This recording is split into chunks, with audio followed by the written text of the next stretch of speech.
Welcome, everybody. Starting a session of 400 level right after lunch is not the brightest idea, yet you're here. So we're going now to spend 1 hour talking about the VertiPaq engine. How many of you use analysis services, tabular? Most of you, and Power BI as well. I guess you're using both.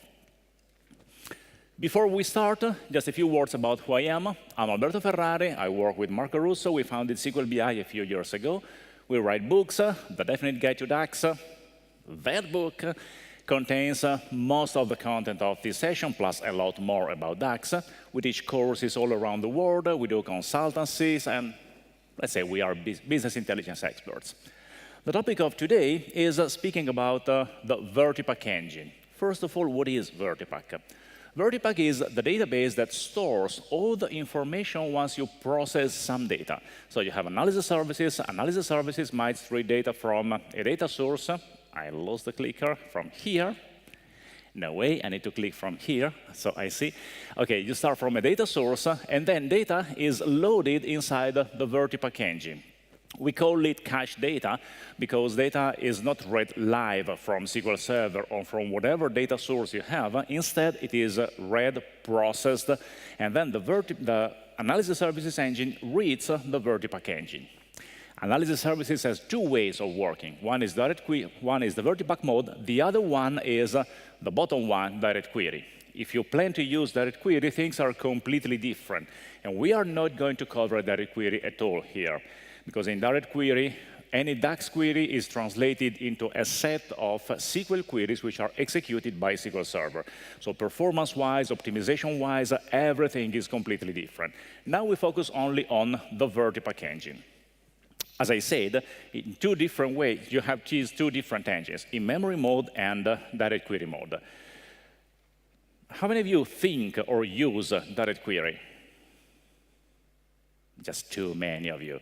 Direct query is, well, direct query is, I cannot say it's slow, but it's way, way slower than the VertiPaq engine. So performance-wise, direct query is very, very hard to optimize. And keep in mind, all what I will tell you today does not apply at all to direct query. Direct query requires you to optimize only the database engine. So what are we going to talk about today? First, we speak briefly about what VertiPaq is, and we go a bit deeper in its column-oriented nature.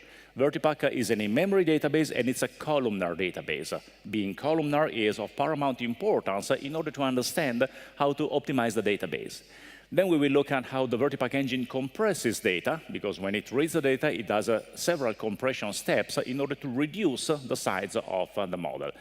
Then we talk about materialization, the nightmare of all DAX queries. When it happens and when it is bad, it's really, really dangerous because it uses a ton of memory. And we talk about segmentation, parallelism, partitioning. Once we have the background of the VertiPaq engine, we will discover how to gather information about your database. So once you process a database, you need to understand how much space is used by all the tables, all the columns, and we try to find some tips and some ideas in order to improve performances of the database by reducing the column size and thus reaching faster column scans. So in the meantime, while talking about theory, I will try to give you some tips on how to reduce the memory size of your model and make it way, way faster. First of all, VertiPaq is a columnar database. How many of you know what a columnar database is? Most of you. Anyway, we are going to quickly describe what it is, because it's very important to understand the columnar nature of VertiPaq. We have been used over the year to store information. On the slide, for example, you see a customer table containing the customer ID, name, address, city, state, and different columns. If you need to store this data somewhere, for example, on disk, then what can you do? You start writing data row by row. So once you have written several rows on the amount of disk space that you allocated, you say, well, I finished my space, I need to allocate more, and then I repeat this process again and again, writing all the information row by row. There is nothing special, nothing strange here. We have been used to use this technology for so long that at the end we considered it as the natural way of storing data. Row stores have a major drawback. The biggest problem of row stores is that if you want to read an information like the balance due, and you want to compute the sum of the balance due for all the columns, what you need to do is start reading from the beginning of the file. So you start reading the ID 1, and you don't care about it. You throw it away. Then you read Bob, and you throw it away. Then you read the address, the city, the state, until you find the first good value, which is the 3,000 balance due. Then you move on the next line. You read a lot of useless information until you have the second piece of information. So basically, if you want to compute just the sum of balance due, you have to scan the entire table, reading a ton of information which is completely useless, only to obtain the numbers in balance due which contain the good information. So you're doing a lot of I/O. You're reading a lot of data from disk or wherever this information is stored in order to compute only the sum of one column. If you were to use SQL, and if you had a row store like this in SQL, and you want to optimize the computation of sum of balance due, what you could do is build an index containing balance due. By doing this, you are basically creating a vertical partitioning of the table. So you are creating a different data structure that contains only the balance due. So if you only are interested in gathering the sum of balance due, you can open this structure, read it from top to bottom, and the information is very dense. It's very packed. You don't read useless data, you only read useful one. Thus, the query will be much, much faster. Column stores work in this way. It's like building one index per each column of your table, and then once you have one index per column, you can throw away the original table because it's no longer needed. All the information is column by column in different data structures. If you need to store them on disk, for example, you can imagine these being just files. One file containing the ID, one file containing the name, one file containing the balance due. And if you have this data structure, then it will be extremely simple to compute the sum of balance due, because you go simply in this point, you start scanning one file, and you don't even look at all the other information. Information is very compact and thus very fast. Of course, it's not always so easy, because you are not always interested in only gathering the sum of balance due. Nobody's interested in the grand total of sales. You might want to have, for example, the sum of balance due grouped by state. And this is no longer so easy to gather, because just think, how can you compute the sum of balance due grouped by state in a way that is fast? You cannot go on the first row, look at the value for the state, then look at the value for the balance due, and repeat this process jumping around between two files all the time. Because if you're doing that from disk, it will be extremely slow. But even if you do that from memory, random access of different points in memory is slower than reading sequentially a large amount of RAM. So you cannot use intuitive ways. And the operation of querying a columnar database becomes harder and harder the more complex your query is.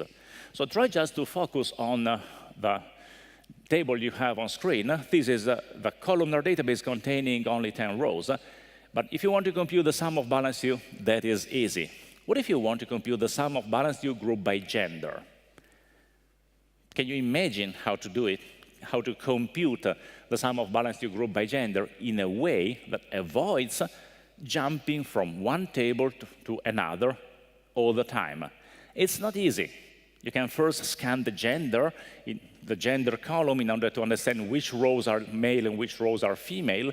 And then once you have this information, you can jump on the balance due column and scan the balance due column, grabbing the values and accumulating them in different places. But if the query becomes more complex, the sum of balance due grouped by gender where state equal Washington, that is even harder, because you have a where condition on one column, you have a grouping condition on the gender, and you have the balance due in a third column. So at some point, what you will need to do is rebuild the table in memory, rebuilding the relationship between values which are in the different columns. From the point of view of performance, this means that if you want to do any operation on a columnar database that involves only one column, that will be the fastest possible.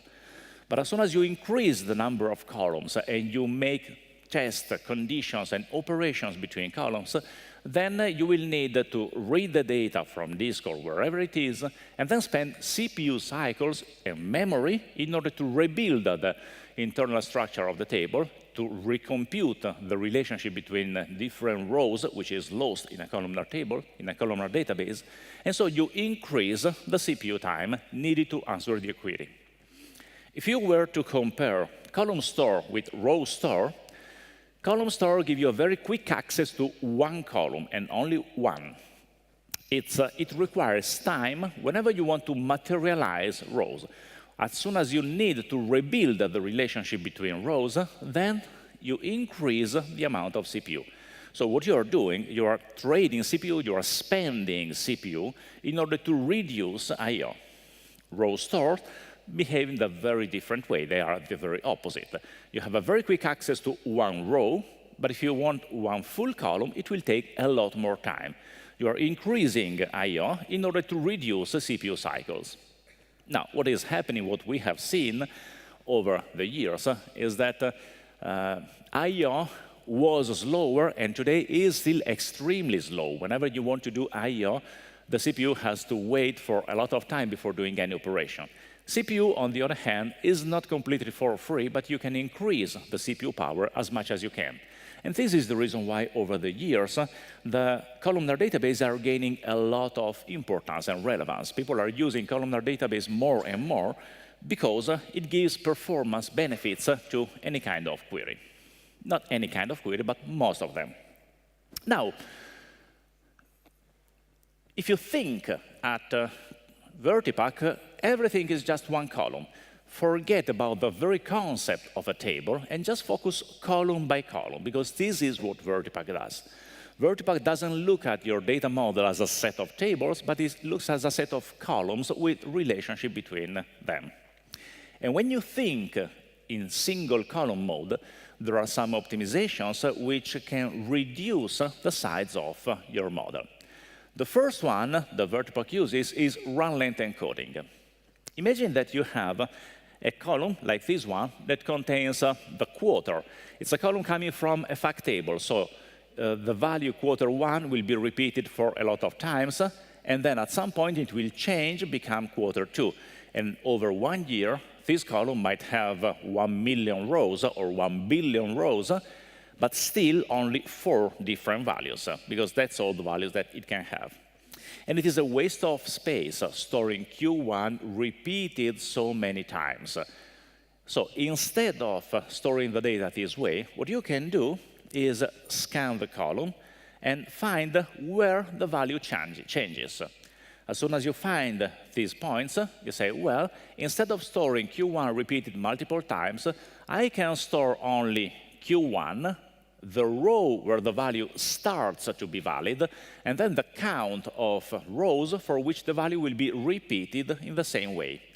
At some point, it will change to Q2, and it will be valid for a different number of rows. The structure that you have on the right is much, much more efficient than the structure containing the repetition of quarter1. It's smaller, and it contains the same amount of information. Besides, if you are a computer, you don't even need the start column. It's more than enough to have the quarter and the count. Then you know that the next value will be the previous row plus 1. So you further reduce the size of the data structure. Of course, for the quarter, everything is simple, because quarter changes very, very slowly. So the kind of compression that you can expect from a column like the quarter is beautiful, is great, because a very large column will be compressed very well. But you have other columns, like, for example, the product ID, that changes more frequently. And because it changes more frequently, the corresponding compressed version of the product ID will be larger. And that is in the nature of run length encoding. The more frequently a value changes, the larger the compressed version will be. You might reach a point where the column changes value so frequently, it might have a different value for every row of your table, that if you try to compress it, you will obtain a compressed version that contains the original column and then always 1, because it's the same value repeated all the time. So a value changes every time. In such a case, VertiPaq is not that stupid. Instead of storing a structure which becomes larger than the original one, if it detects that compression is not going to work, it takes the column as it is and stores it without doing anything. So for sure, VertiPaq will never create a compressed version which is larger than the original data model. It will always be smaller. How much? It depends. It depends on the data, it depends on data distribution, it depends on the number of values, it depends on a lot of factors. Among the many factors, one very important one is the sort order, because the same column sorted in different ways produces run length encoded version of the column, which are way smaller if you sort them in the right way. But the thing is, you cannot sort different columns in different ways, because even though we will store this structure as separate files, we will need at some point to relate again the same row in different columns. So the engine needs to find the optimal sorting for all of the columns, and it does it. Whenever you process your model, it reads the information, and then it starts trying different sorting using heuristic, finding the optimal sort. It does not always find the optimal sort, but it's pretty good in finding a sort order which maximizes compression at a good level. Run length encoding is important, and it's applied only when size of compressed data is smaller than the original one. Nevertheless, there is another kind of encoding which is probably more important than run length encoding, which is hash encoding. Let's go back to our quarter column that contains quarter 1 repeated for a lot of times. Quarter is a string, and you know, if you are a computer, you hate strings, because strings have a variable length, they use a lot of space, they need to be null terminated in some way. They are a nightmare from a computer point of view. Whereas computers love integer values. They are beautiful, they have a fixed size, and they are much easier to use and compute on. So what does hash encoding do? Hash encoding reads your column, detects all the different distinct values of your column, and builds a dictionary that contains the quarter ID, always a number, and then the value. The value can be a string, a datetime, a floating point. It doesn't matter what the value is. All the columns of any data type will be hash encoded by creating a dictionary, and then the column will be transformed into a set of integers that point into the dictionary. You have a lot of advantages by doing that.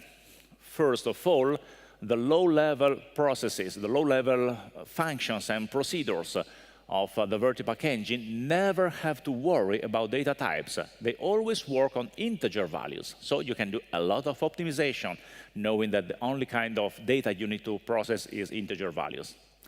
Then, once you know all the possible distinct values of a column, you don't need to use a full byte or a full word in order to store the information. You can compute the minimum number of bits needed to represent any entry in the dictionary and store the data at that size. If you move from 8 bits to 2 bits, you are reducing by 1/4 the size of your table, so further reducing and restricting the size of your model. Another consequence of hash encoding is that VertiPaq is completely data type independent. It does not really matter whether you use a tiny int, an int, a big int, a string, or a floating point for your columns. In SQL, this matters. In SQL, you need to worry about the size of the data type of your columns in order to build a representation on disk which is optimal. But as soon as data is moved into VertiPaq, data types do no longer matter at all. So you don't spend time worrying about data types of your column, but you need to reduce the distinct count of a column. Now, once hash encoding happened, what can be the next step? We have a column containing only integer values, and because we have that column, we can run length encode the dictionary encoded version of the original column. And so we build a data structure that contains quarter, but this time quarter is an ID that points into the dictionary that ultimately gets the final value. Now, if you take the dictionary and the run length encoded version of the dictionary encoded version of the original column, this is what VertiPaq stores for all of your column. Any column will be compressed in this way, one by one. And VertiPaq always works only on this store. It never uses your original data. Okay? This has several consequences from the data modeling point of view. Think, for example, that you have a data model, a dimensional model with a fact table that points to a dimension, and the dimension contains only one string, which is the description of something. In SQL, it makes sense to store an integer in the fact table that points to a string into the dimension. In analysis services multidimensional, you need to do that this way. In tabular, it's totally useless to have a dimension containing only one description, because you are totally safe in taking the description and denormalize it into the fact table. Yeah, it's a string, but knowing it will be hash encoded, it will be converted into an integer and produce much better performances, because you avoid a join between two tables at query time only because the information is separated into two tables. So you end up doing optimizations that look like crimes if you move them in the SQL world, whereas they are perfectly fine and produce great performances in the VertiPaq mode. There are only a couple of cases where compression doesn't happen. Hash encoding, for example, does not happen if you have very large ranges of integers. So if you have a column that already contains an integer, and it has so many values that in order to represent an entry in the dictionary, you use the same number of bits, which would be needed to represent the largest integer, then it does not make sense to build a dictionary. And in that case, again, VertiPaq avoids building the dictionary. Run length encoding only happens if data is smaller than the original data size. Of course, as you might imagine, all the process of compressing the data does not happen on the whole table. If you have 100 billion rows, you cannot expect tabular to load 100 billion rows and then start doing the compression. That will take too long. So the process phase of any analysis services engine is divided into segments. Each segment is 8 million rows by default in analysis services and only 1 million rows in Power Pivot and Power BI. Power Pivot and Power BI are designed for smaller data sets, so they use a smaller segment. The dictionary is global to the table. Bit sizing is local only to the segment. There is some sort of doubling direction in order to build a dictionary that will last even if more values are added, because you do an incremental process. You have DMV that gives you all the information. But segmentation is important for another reason, because segmentation drives parallelism. The VertiPaq engine, whenever it needs to scan a table, detaches one thread per segment. So if your table contains one segment, it doesn't matter what you do, it will always be scanned by one thread only, because it doesn't make any sense to scan a table containing 8 million rows in parallel. It will spend more time synchronizing the threads together than actually scanning the table. If you have a table with 100 million rows, it will be scanned at most by 10, 11, 12, or something like it, some number, but around 10 different threads. If you have 1 billion rows, then you start having a lot of threads scanning your table. Okay? The segment size can be configured, so you can change the segment size. The default value is absolutely good for most of the data models which are on this planet. But if you start being in the 10 billion rows area, then thinking about increasing the segment size start to make some sense. Why that? Because in general, decreasing parallelism for VertiPaq is somewhat good. VertiPaq doesn't love to have too many threads, because we tend to think that parallelism is good because things happen in parallel. And when a thread has nothing to do, it can leave CPU to other threads. But this never happens in VertiPaq. Data is already in RAM, and the CPU can start, scan the data as fast as it can, and then it dies at the end. In the meantime, nothing can stop the thread from processing the data. So a thread, a VertiPaq thread, is never sleeping. It's always working on something. And the optimal number of threads is the number of cores in your CPU, the number of cores in your CPU. So having more threads than those is basically a waste of time. Segments, besides, are very important when you compare them with partitions, because the mistake that nearly everybody does in VertiPaq is over-partitioning. You build partitions that contain, you build a daily partition, for example, and if you have 1 million rows per day, then your partition will contain 1 million rows. And what is the problem? The problem is that segments cannot exceed the size of the partition. So if your partition is smaller than a segment, actually your segments will have the same size of the partition. And if you have a partition containing only 1 million rows, then your segment will be 1 million rows, and the number of threads detached will be huge, and you are increasing parallelism, thus lowering performances. The best size for your partition is a multiple of the segment size. Which multiple? It depends. The larger, the better. Because if you build partitions with 10 million rows, it's already larger than a segment, so it looks good.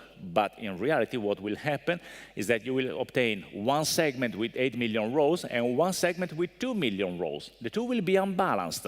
So one thread scans a segment, the other one scans a tiny segment, and then it has nothing to do. You have an unbalanced timing between the different threads. The best scenario is when you have a lot of segments of exactly 8 million rows, and then a tail segment, which might be smaller, of course, but you should have few of them. So 60 million rows, 100 million rows is a good size for a partition. 5 million rows is totally bad, which basically means don't waste your time thinking at partitioning unless you have around 500 million rows, 1 billion rows. Because below that value, it doesn't make any sense to even think about partitioning, unless you are thinking about partitioning in order to reprocess a small partition that contains only the data of today to obtain near real time.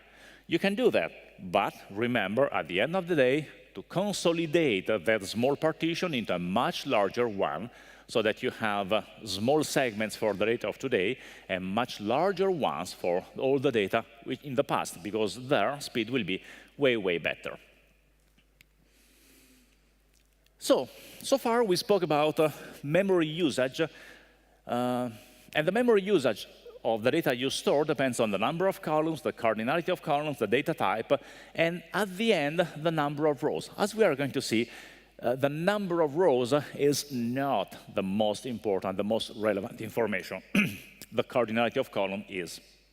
And if you want to understand how much memory will be used by your model, you cannot apply a formula. You can only try. You need to build an empty model, then add a few million rows, a few 100 million rows, a few billions rows, until you build a curve that shows you the relationship between number of rows and size of the model.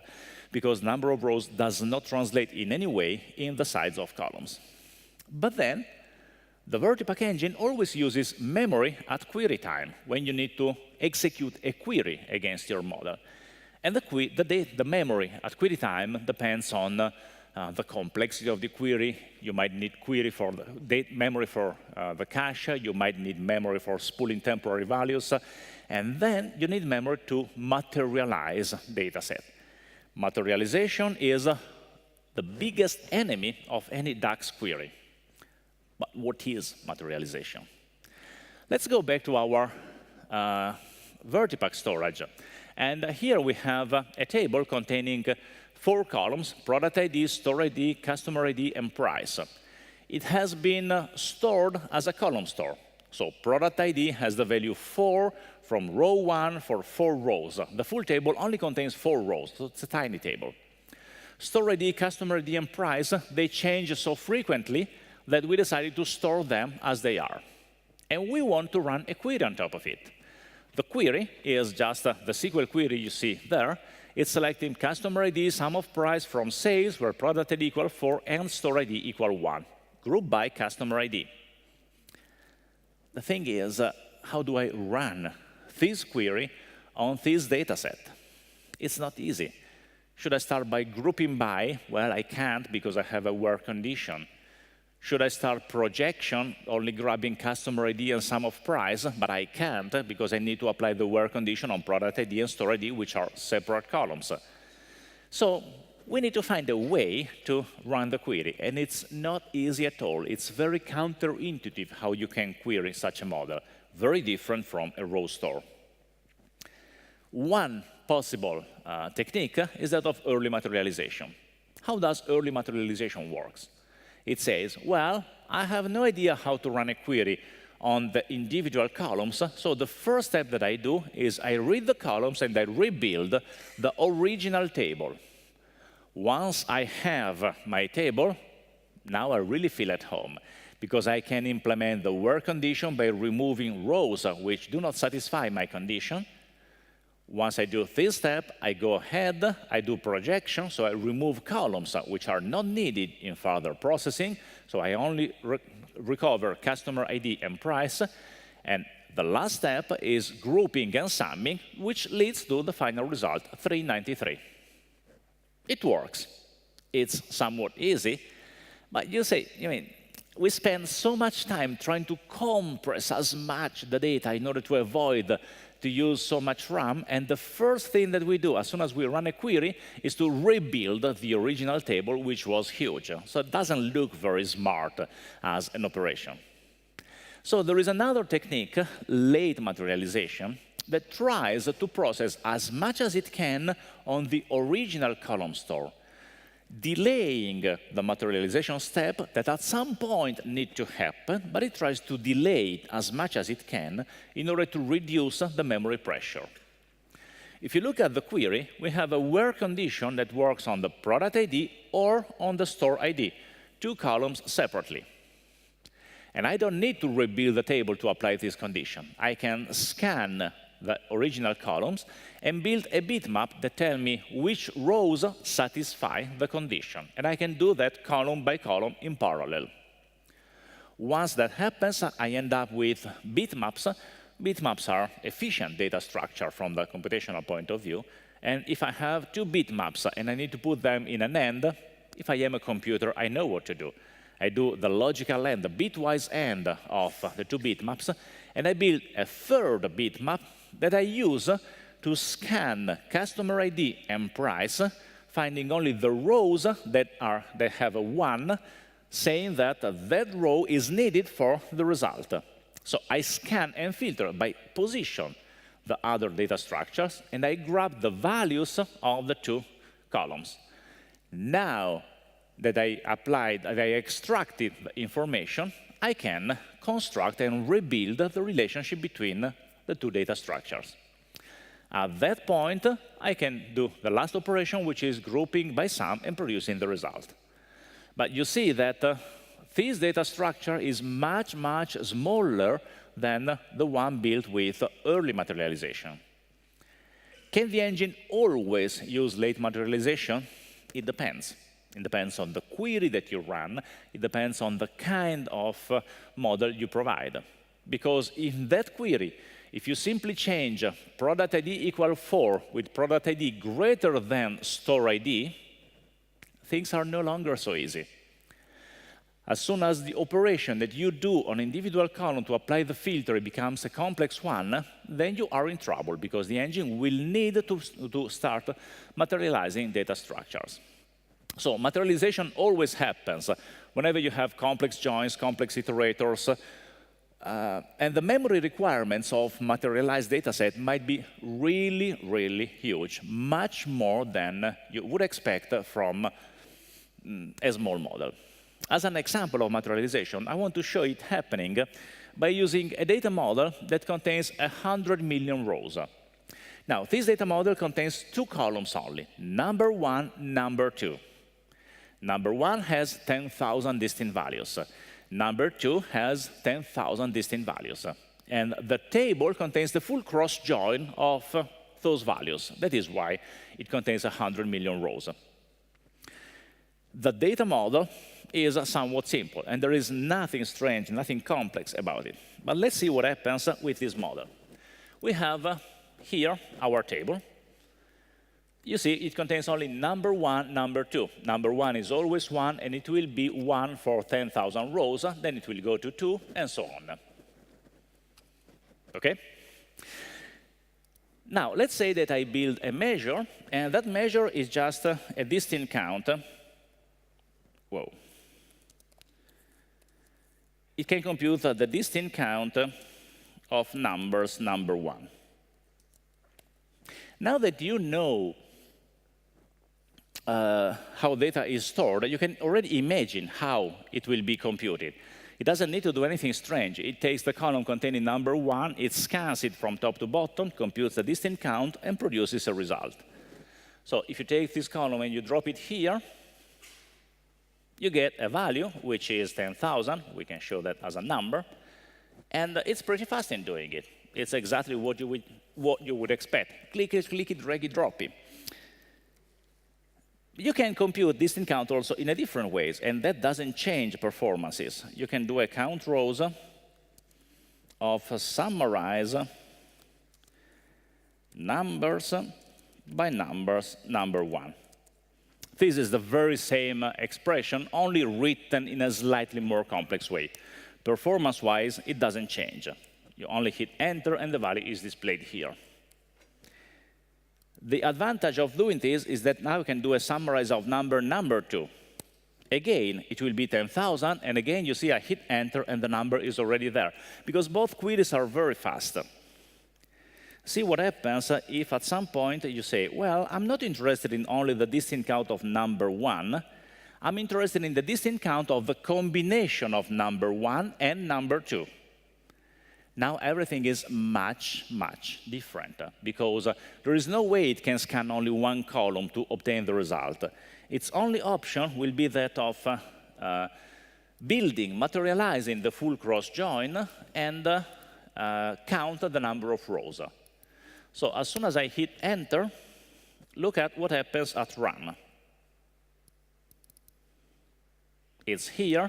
We started with around 10 gigabytes, and that is just growing and growing and growing. It will take forever to execute the query. If I don't remember bad, it's around 1 minute. And it uses around 10, 15 gigabytes of RAM in order to answer the query. Beware that it uses 15 gigabytes for a data model that by itself, I need to find it away, SQL BI, conferences, SQL Konferenz, and then inside the VertiPaq engine. OK, the file by itself is tiny. It's 190 kilobytes. It will go to a few megabytes when expanded in memory, but it's far below 15 gigabytes, which are being used here. And in the meantime, it's worth looking at the dot here. It ended now. So I had to talk for a while before we obtained the result. OK? So this is materialization happening. It had to materialize the full data set in memory in order to answer the query.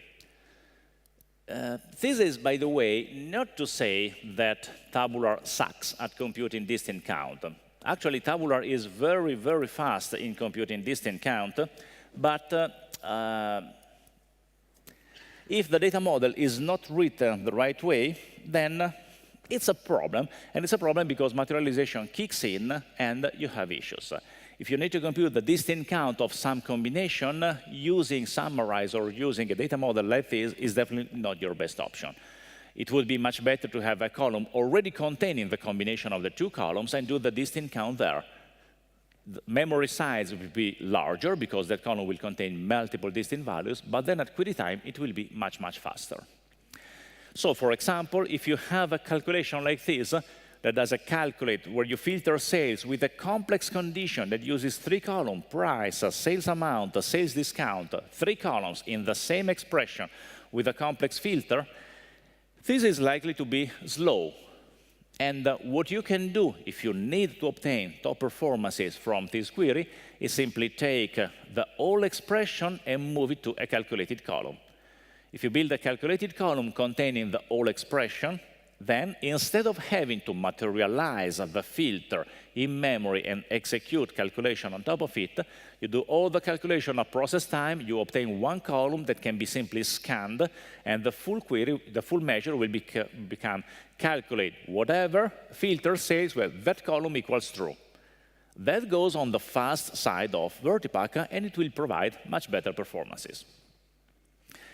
Now, as I said, one of the goals of your task as a data model in VertiPaq is that of reducing as much as you can the size of your model. Why are we so obsessed by reducing the size? Because in tabular, size really matters. Remember, if you have tabular is in memory, there are no wait states. A CPU takes an amount of time to compute a value on a column, which depends only on the size of a column. If a column uses 100 megabytes and you are able to compress it to only 1 megabyte, scanning it will be 100 times faster. So this is why you need to work to reduce the size as much as you can. The smaller, the better. And of course, not all the columns will be compressed in a perfect way. You will need to find a trade between compressing one column and another one. But before worrying about compressing, we need to understand what is the size of a column. You can analyze the size of a table, a model, in VertiPaq in many, many different ways. The easiest one is to use VertiPaq Analyzer.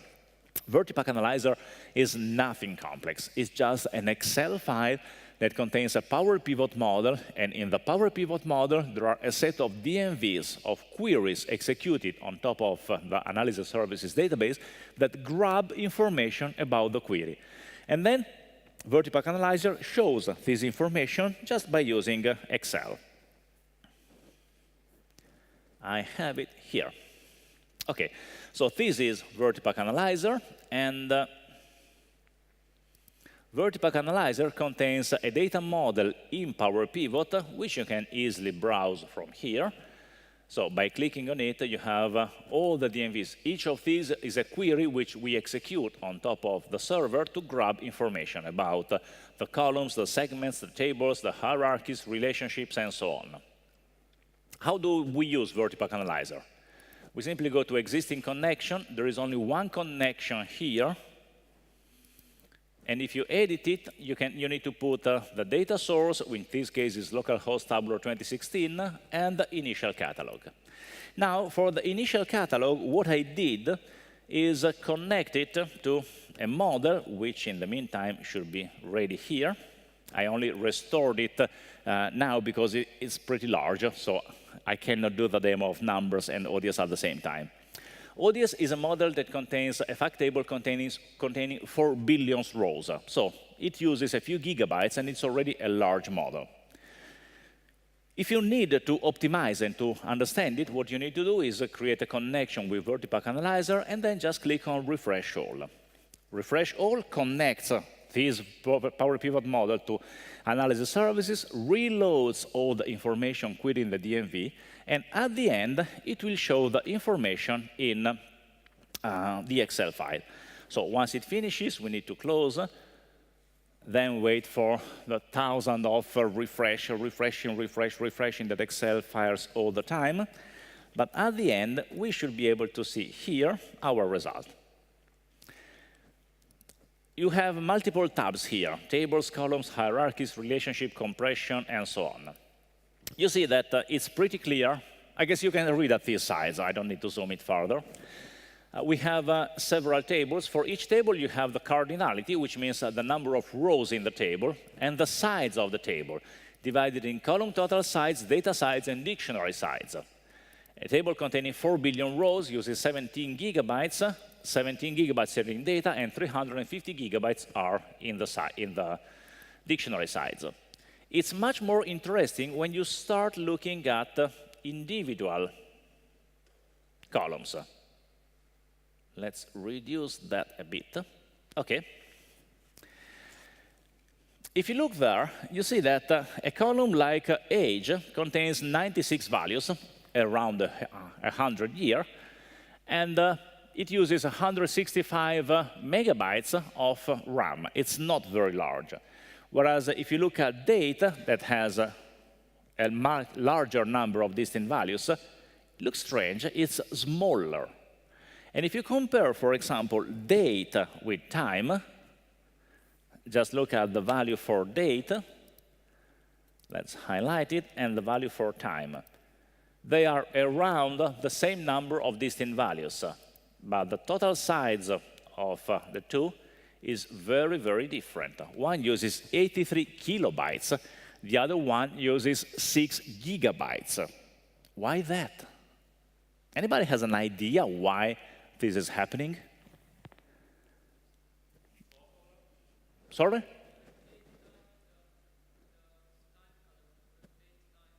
No, date is only date, and time is only time. Date contains only the date, and time contains the time once per each minute. So the granularity of time is once per minute. Just speak much louder, because otherwise I don't hear you. No, at the second level, or at the minute level, sorry. Yeah, go ahead.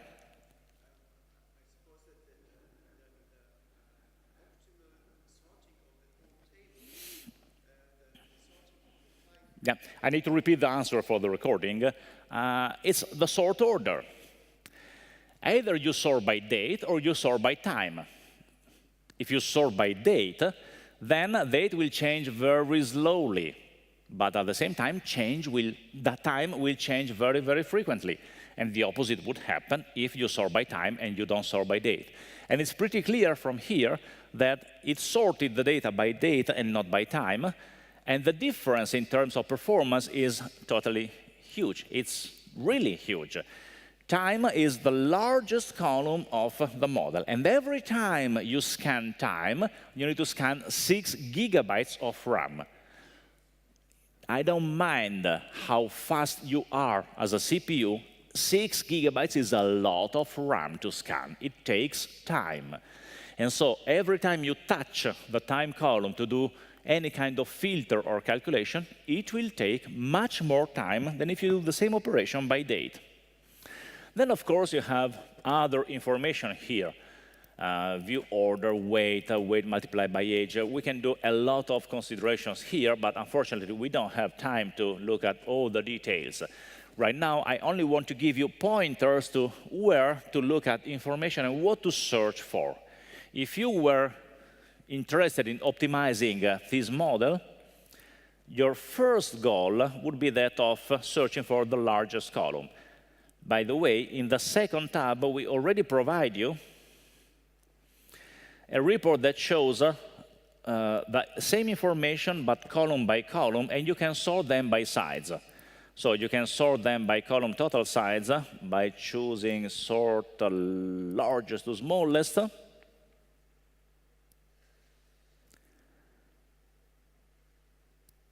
I totally don't know what I have done. I only want, well, it's already sorted anyway. You see that time is the largest column. So you can save 6 gigabytes out of 17 by reducing the size of the time column. And how can you reduce the size of time? One thing, there is only one thing that you need to worry about. Reduce cardinality. Try to reduce the number of distinct values of the column. Do we really need data at the minute level? Maybe, maybe not. But if you move the data at the half-hour level, instead of 1440 values, you will have only 48 values, much, much smaller. And repetitions will increase, because in half an hour, you will have the same value again and again for a lot of times. So the column will be smaller. And then, depending on the business, you will need to take decisions and change the model in different ways. VertiPaq Analyzer, oh, I forgot to tell you, also shows you in one of the tabs the relationships. So it shows you the relationship, the size in memory, the cardinality in the from part, and the cardinality in the to part.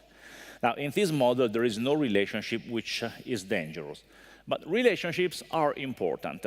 Relationships are created during the processing of the engine.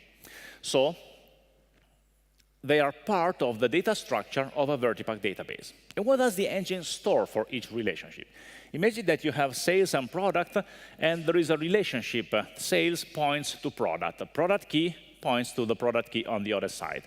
What does the engine stores for the relationship? It creates a data structure that contains the sales product key value and the product row number that references that value.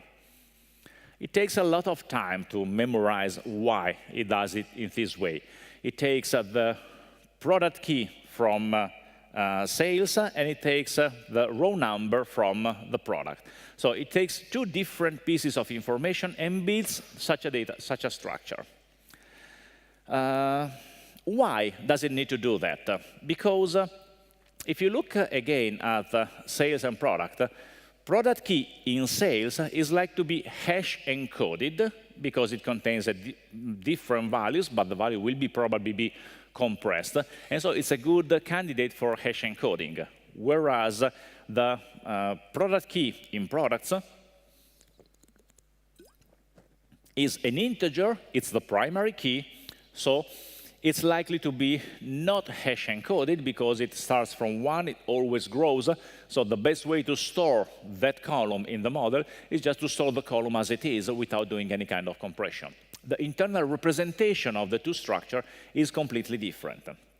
And how does the engine uses this information? When you write calculate whatever you want where product color equal red, the engine needs to follow these steps. You have the product table, you have the sales table.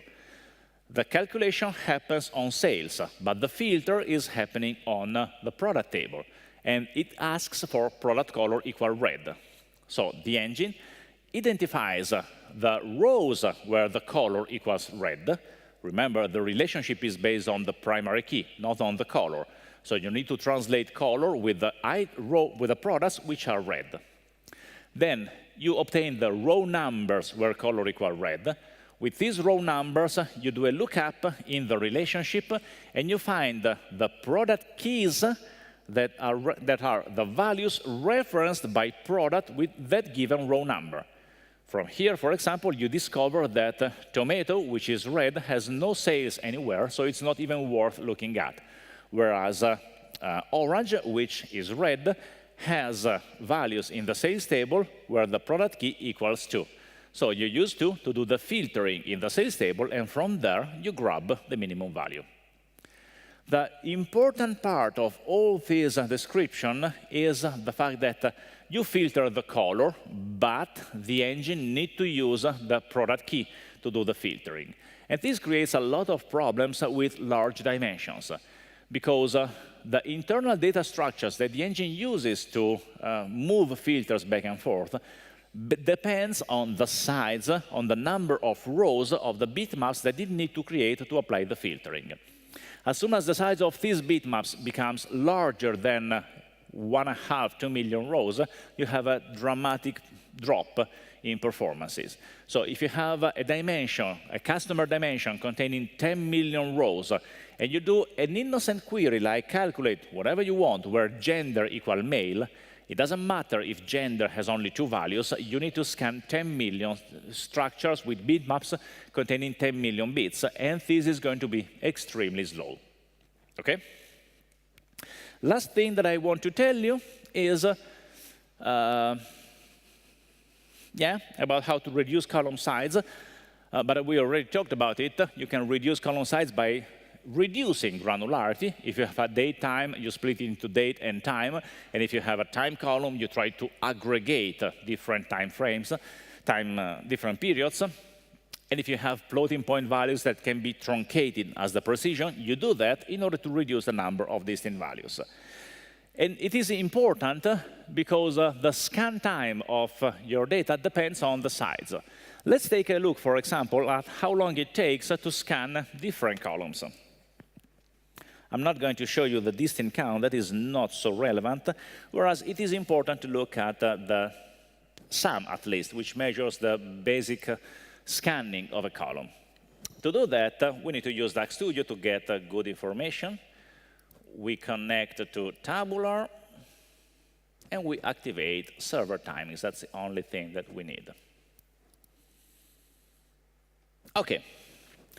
Whenever we want to measure performances in this way, we always need to add a condition at the end, because Tabular, as part of the processing since the last year, it starts pre-computing distance count and sums for some columns in order to avoid scanning a table to do the calculation.